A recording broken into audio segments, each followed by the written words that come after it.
सचिन एक बहुत ही सीधा साधा लड़का था। वो एक छोटे से गांव में रहता था। उसका परिवार बहुत गरीब था। उनके पास ज्यादा धन दौलत नहीं थी, बस गुजारा हो जाता था। सचिन ने अपनी पढ़ाई पूरी की थी। वो कॉलेज गया था और डिग्री भी ली थी। यूस उम्मीद थी कि यूस अच्छी नौकरी मिलेगी। वो अपने परिवार की मदद करना चाहता था, उन्हें एक बेहतर जीवन देना चाहता था, पर नौकरी मिलना आसान नहीं था। सचिन रोज सुबह तैयार होकर निकालता था। वो शहर के हर कोने में जाता था, अलग अलग दफ्तर और कंपनी में जाकर पूछता था, क्या कोई काम है, क्या कोई वैकेंसी है। लेकिन हर जगह से उसे निराशा ही मिलती थी। कोई कहता अभी कोई जगह खाली नहीं है, कोई कहता तुम्हारे पास अनुभव नहीं है। सचिन का दिल टूट जाता था, पर वो हार नहीं मानता था। दिन बीतते जा रहे थे। सचिन की परेशानी बढ़ती जा रही थी। घर पर सब लोग चिंता करते थे। सचिन को उनकी चिंता देखकर और बुरा लगता था। वो मेहनत करने को तैयार था, कोई भी काम करने को तैयार था, बस एक मौका चाहता था। एक दिन धूप बहुत तेज थी। सचिन बहुत थक चुका था। उसने एक पेड़ की छाया में थोड़ी देर आराम करने का सोचा। उसकी आंखों में थोड़ी सी मायूसी थी। तभी एक नेक आदमी वहां से गुजर रहे थे। उनका नाम मिस्टर अशोक शर्मा था। वो एक बड़े बिजनेसमैन थे। उन्होंने सचिन को देखा। उसके चेहरे पर चिंता और थकान साफ दिख रही थी। मिस्टर शर्मा सचिन के पास गए। उन्होंने बड़े प्यार से पूछा, बेटा क्या बात है, तुम क्यों परेशान लग रहे हो। सचिन ने पहले थोड़ा संकोच किया, फिर उसने अपनी सारी कहानी मिस्टर शर्मा को सुना दी। मिस्टर शर्मा ने उसकी बात ध्यान से सुनी। मिस्टर शर्मा को सचिन की बातों में सच्चाई और मेहनत करने का जज्बा दिखा। उन्हें सचिन पर दया आ गई। उन्होंने सोचा, इस लड़के को एक मौका देना चाहिए। मिस्टर शर्मा ने सचिन से कहा, बेटा तुम मेरे साथ मेरे ऑफिस चलो, शायद मैं तुम्हारी कुछ मदद कर सकूं। सचिन को अपने कानों पर विश्वास नहीं हुआ। क्या सच में कोई उसकी मदद करना चाहता है? उसने तुरंत हाँ कह दी। उसके मन में एक नई उम्मीद जाग उठी थी। सचिन मिस्टर शर्मा के साथ उनकी गाड़ी में बैठकर चल पड़ा। थोड़ी देर में वो एक बहुत बड़ी और सुंदर बिल्डिंग के सामने पहुंचे। ये मिस्टर शर्मा का ऑफिस था। सचिन ने इतना बड़ा ऑफिस पहले कभी नहीं देखा था। अंदर सब कुछ बहुत अच्छा था। लोग कंप्यूटर पर काम कर रहे थे। माहौल बहुत प्रोफेशनल था। सचिन थोड़ा सा घबरा भी रहा था और थोड़ा उत्सुक भी था। यूं सब कुछ नया नया लग रहा था। मिस्टर शर्मा सचिन को अपने केबिन में ले गए। उन्होंने सचिन को पानी पिलाया। फिर उन्होंने बताया, हम एक नई कंपनी शुरू कर रहे हैं। इसका नाम नई सोच टेक्नोलॉजीज है। हम लोग एक बहुत ही खास सॉफ्टवेयर बना रहे हैं। उन्होंने सचिन को कंपनी के काम के बारे में थोड़ा बताया। यह काम सचिन के लिए बिल्कुल नया था। उसने इसके बारे में पहले कभी नहीं सुना था, पर उसे यह बहुत ही रोचक लगा। सचिन ने मिस्टर शर्मा की सारी बातें बहुत ध्यान से सुनी। कंपनी का प्लान बहुत बड़ा था, प्रोडक्ट भी बहुत यूनिक था।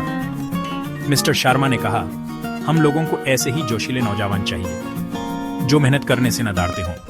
उन्होंने सचिन को एक छोटा सा काम ऑफर किया। सचिन घर लौट आया। उसका मन बहुत उलझन में था। वो रात भर सो नहीं पाया। क्या उसे ये मौका लेना चाहिए? क्या वो ये काम कर पाएगा? उसके पास कोई अनुभव नहीं था। बहुत सोचने के बाद सचिन ने फैसला किया, वो ये काम जरूर करेगा। उसके पास खोने के लिए कुछ नहीं था और पाने के लिए पूरी दुनिया थी। अगले दिन सुबह वो नई सोच टेक्नोलॉजीज के ऑफिस पहुंच गया। उसने मिस्टर शर्मा को अपना फैसला बताया। मिस्टर शर्मा बहुत खुश हुए। सचिन का काम शुरू हो गया। शुरुआत में उसे बहुत सी मुश्किलों का सामना करना पड़ा।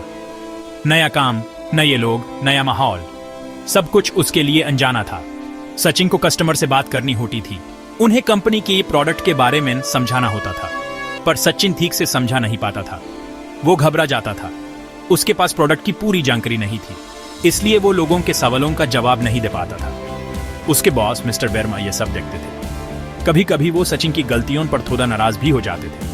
वो कहते, सचिन ऐसे काम नहीं चलेगा, तुमको और मेहनत करनी होगी। एक दिन सचिन से एक बहुत बड़ी गलती हो गई। उसने एक इंपॉर्टेंट क्लाइंट को गलत जानकारी दे दी। मिस्टर वर्मा को जब यह पता चला तो वो बहुत गुस्सा हुए। उन्होंने सचिन को अपने केबिन में बुलाया। सचिन बहुत डर गया। यूं लगा कि आज तो उसकी नौकरी गई।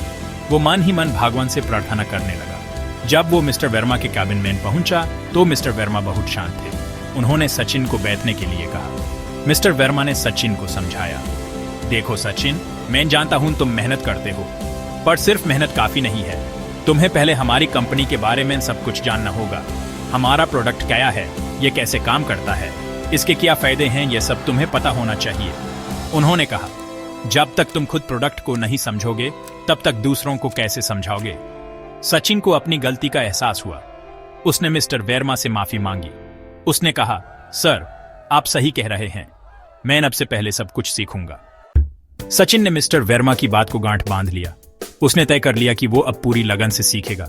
वो रोज ऑफिस में सबसे पहले आता और सबसे आखिर में जाता। वो कंपनी के सारे ब्रोचर्स पढ़ता, प्रोडक्ट की मैनुअल्स को बार बार पढ़ता, अपने सीनियर कॉलीग्स से बहुत सारे सवाल पूछता। वो हर छोटी से छोटी बात को समझने की कोशिश करता। उसने प्रोडक्ट के डेमो देखे, उसने खुद भी प्रैक्टिस की। धीरे धीरे सचिन की मेहनत रंग लाने लगी। अब उस प्रोडक्ट की बहुत अच्छी जानकारी हो गई थी।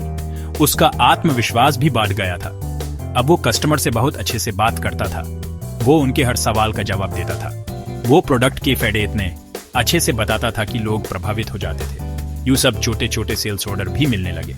उसके काम में सुधार देखकर सब लोग बहुत खुश थे। मिस्टर शर्मा और मिस्टर वर्मा भी उसकी प्रगति से संतुष्ट थे। सचिन ने कभी पीछे मुड़कर नहीं देखा। उसने अपनी मेहनत और लगन से सबका दिल जीत लिया।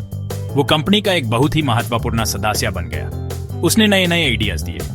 उसने कंपनी को आगे बढ़ाने में बहुत मदद की। उसकी वजह से कंपनी को बहुत फायदा हुआ। वो एक टीम लीडर बन गया। उसके नीचे कई लोग काम करने लगे। वो सबके लिए एक प्रेरणा बन गया। आज सचिन एक बहुत ही सफल व्यक्ति है। वो उसी नई सोच टेक्नोलॉजीज में एक बहुत बड़े ओहदे पर काम कर रहा है।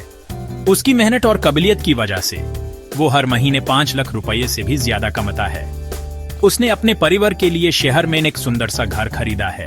उसने अपनी बहन की शादी भी बहुत धूमधाम से की। सचिन की ये कहानी हमें सिखाती है कि अगर इरादे नेक हों और मेहनत करने का जज्बा हो तो कोई भी मंजिल मुश्किल नहीं है। सच्ची लगन से हर सपना पूरा हो सकता है।